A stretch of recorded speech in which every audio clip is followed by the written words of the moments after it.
Et nous voici dans la semaine d'astreinte.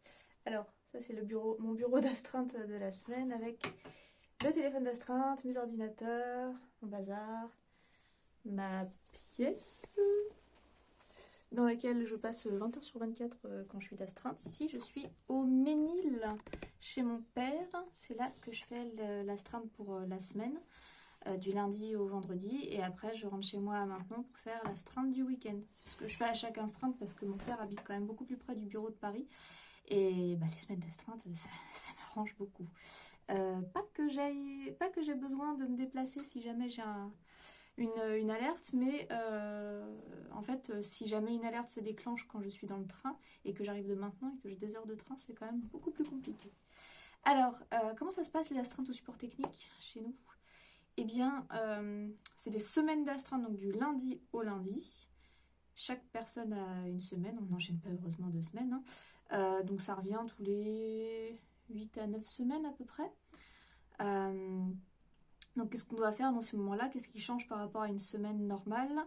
C'est que, donc en plus de notre journée de travail, le soir, de 21h jusqu'à 10h le lendemain matin, bon même si heureusement, enfin en général on est déjà au bureau à 10h, mais bon, je vous donne les horaires. Quand il y a un ticket urgent qui est logué, c'est pour la personne d'astreinte. Donc si c'est logué à 3h du matin, la personne d'astreinte se lève et règle le ticket. Et pour le week-end, ça commence à 18h le vendredi, 21h le vendredi, et ça se termine à 10h le lundi suivant. Et après on passe le relais à la personne qui est d'astreinte après nous. C'est assez fatigant, mais c'est vrai qu'au support technique, on n'a pas énormément d'urgence par rapport à certains services.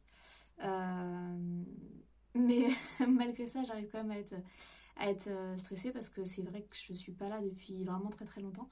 Donc c'est vrai que quand je suis d'astreinte, les tickets compliqués en général, pendant la journée ça va, parce que je peux poser des questions aux collègues et aux autres services. La nuit à 3h du matin, beaucoup moins en fait. Et comme voilà, ça peut tomber absolument à n'importe quel moment, du coup je dors mal. Le soir, j'essaie de me détendre, je suis en train de lire un livre, de regarder un truc, et en fait je sais que je peux passer de 0 à 1000 dès que le téléphone d'astreinte va sonner, donc j'arrive pas du tout à me détendre. Mais quelque part c'est formateur, parce que du coup quand on a un ticket compliqué en pleine nuit, on déploie des trésors ou des ressources insoupçonnées de réflexion, et c'est rémunérateur, je vais pas vous le cacher, ce qui est plutôt pratique quand on a, quand on a une famille, quand on a une maison, surtout avec des travaux à faire et tout. On ne s'assoit pas sur la prime d'astreinte dans ces cas-là. Donc voilà comment ça se passe au niveau du coup organisation familiale, parce que forcément ça fait que je suis absente la semaine. En fait mon mari travaille de la maison, ce qui fait que lui il n'a pas besoin d'aller à Paris, il travaille pas à Paris, il travaille de la maison. Donc il peut amener notre fille à l'école et tout, donc ça change absolument rien, heureusement c'est plutôt pratique. C'est plus que voilà, moi je passe la semaine du coup loin d'eux et ça me rend triste, forcément. Mais bon, en dehors de ça, voilà, heureusement c'est pas tout le temps, ça a ses avantages. Et comme j'ai parlé du stress, juste après avoir fait cette vidéo, j'ai envoyé, je vois dans le futur là du coup, juste après cette vidéo, je vais envoyer un message sur Instagram pour tous ceux qui sont d'astreinte, qui font des astreintes et qui vont me donner leurs astuces pour gérer et le manque de sommeil et le stress. Et je vais compiler ça dans une petite vidéo là qui va être juste collée à celle-là. Et comme ça, si vous êtes en reconversion dans la tech, si vous allez avoir un poste où vous risquez d'avoir des astreintes et tout ça, peut-être que ça vous donnera des tips. C'est toujours bon à prendre. Donc voilà, à très vite. Bonjour à tous, bonjour à toutes. J'espère que vous allez bien. Voilà les conseils que vous m'avez envoyés via les réseaux sociaux pour gérer le stress et la fatigue quand on est on call d'astreinte. Alors, je vais pas dire les noms des gens qui ont envoyé parce que j'avais complètement oublié de demander si vous vouliez rester anonyme ou pas. Donc dans le doute, je vais laisser anonyme, mais la prochaine fois je penserai à demander. Donc tisane avec des petits trucs à grignoter avec du chocolat et de la musique que j'aime. Effectivement, très important de s'entourer de confort au maximum dans ces cas-là. Très très bonne idée. Le CBD, Ça marche bien, ça, CBD. Si vous avez déjà essayé, n'hésitez pas à me dire en commentaire ce que vous avez essayé et sous quelle forme, parce qu'il y a vraiment une multitude de formes. Je sais que en fin d'année dernière, j'avais testé des gélules de CBD et ça marchait très bien. Et un truc que j'avais noté surtout, c'était que comme je travaille sur ordinateur, je suis toujours assez stressée, je me tiens comme ça et tout. Donc j'ai beaucoup de nœuds au niveau des épaules. Et du coup, le soir, quand je vais me coucher, j'ai l'impression d'être couchée sur des cailloux. Et quand je prenais du CBD, bah, ça me faisait pas ça du coup le soir. Ça, c'était bien. Alors, c'est comme avec les bébés, ça sonne jamais 2 fois de suite. C'est le moment d'aller pisser ou te doucher. C'est pas bête. C'est pas bête du tout. Et c'est aussi du coup un conseil pour ceux qui ont des enfants en bas âge. N'hésitez pas.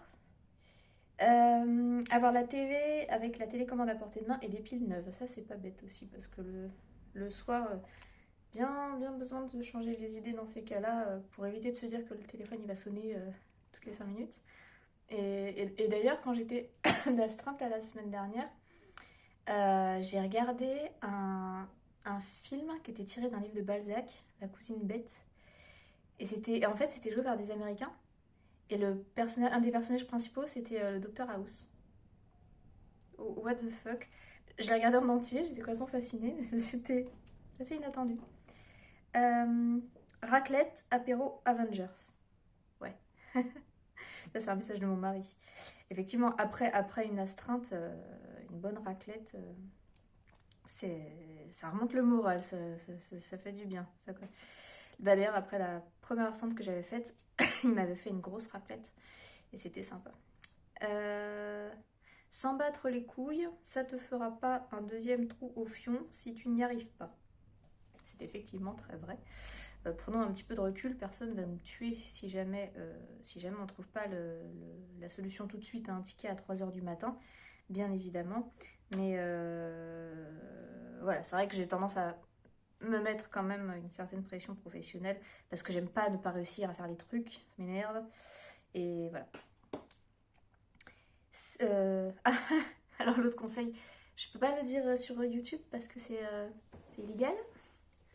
Plus ou moins lié, de loin, de près au CBD. Mais voilà. Ça a l'air l'enfer, ça te plaît vraiment? Alors les astreintes, ça me plaît pas, hein, que soyons clairs tout de suite. Le travail en lui-même n'est pas infernal, mais les astreintes, c'est pas cool. Les astreintes, c'est pas cool pour toutes les raisons que j'ai citées dans la petite vidéo avant, où je décrivais ce que c'était que l'astreinte. Mais bon, comme je le disais aussi, est-ce qu'on a vraiment envie de cracher sur les primes d'astreinte quand on a des très grosses réparations à faire dans sa maison? Non, bien sûr que non, on les fait. Voilà, bah écoutez, je vous souhaite... c'est la fin de la vidéo là du coup, j'en referai d'autres. Si vous avez d'autres conseils qui vous viennent, n'hésitez pas, je pourrai les disséminer dans les prochaines vidéos. Et je vous souhaite, je sais pas quand cette vidéo sortira, donc je sais pas si je vous souhaite une bonne nuit, une bonne journée ou quoi que ce soit, mais je vous en souhaite une bonne, toujours est-il. Voilà, salut!